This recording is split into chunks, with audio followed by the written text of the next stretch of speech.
Recentemente, o caso de uma empregada da Embaixada de Portugal tomou proporções internacionais. Maria de Fátima ganhou na Justiça Trabalhista o direito de receber R$ 750 mil em benefícios atrasados. Mas, na fase de execução da ordem de pagamento, surgiu a dificuldade criada pela imunidade diplomática, já que os bens, imóveis e a conta bancária da República Portuguesa estão protegidos pela Convenção de Viena.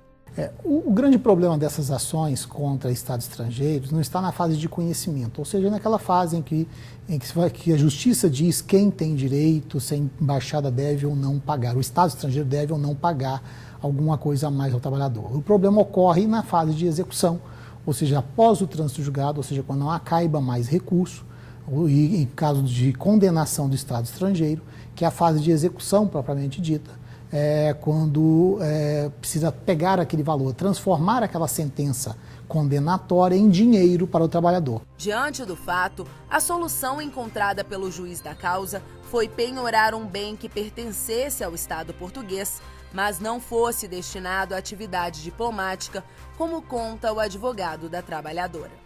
Não há dúvida de que a empresa TAP pertence ao governo português. Então, consequentemente, todo o patrimônio também da empresa TAP pertence ao governo português. E aí, por desdobramento, ora, se o patrimônio da empresa TAP pertence ao governo de Portugal, o avião que pertence à companhia TAP pertence ao governo de Portugal. A 16ª Vara do Trabalho do Distrito Federal atendeu o pedido e determinou a penhora da aeronave da TAP, Transportes Aéreos Portugueses. Na verdade, deixar bem claro que o devedor é o Estado português e não a empresa aérea TAP. Né? A República de Portugal foi condenada a pagamentos de salários, diferenças salariais e FGTS e transitou em julgado essa decisão.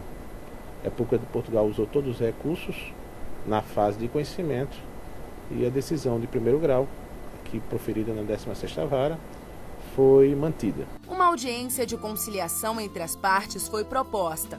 Representantes da embaixada e da companhia aérea compareceram. E depois de conversas e tratativas, o magistrado revogou por 90 dias a decisão de penhorar a aeronave.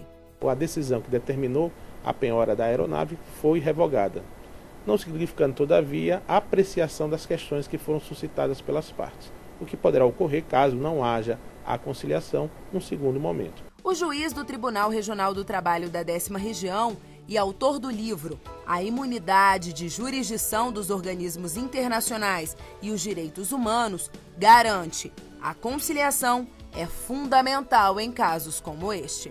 A conciliação não é só um princípio que regulamenta ou rege o processo trabalhista no Brasil, mas nesses casos especificamente, diante dos problemas, inclusive de política até internacional, que pode ser gerados em razão da atuação do Estado brasileiro, do judiciário do Estado brasileiro, no tocante a um Estado estrangeiro devedor e vice-versa, sempre é o melhor caminho, e é um caminho também de direito internacional, que é por meio da negociação, por meio de uma conciliação e da solução consensual desse problema. Para o desembargador Mário Caron, a solução para o problema seria dividir com a União a responsabilidade das embaixadas. Porque a imunidade, mesmo a relativa, deixa muito tranquilo o Estado estrangeiro. E a própria União, que, quando muito, aparece para acompanhar a lide, no interesse diplomático, e também não consegue, no campo diplomático, fazer com que aquela representação, aquela embaixada, aquele Estado estrangeiro, efetue o pagamento.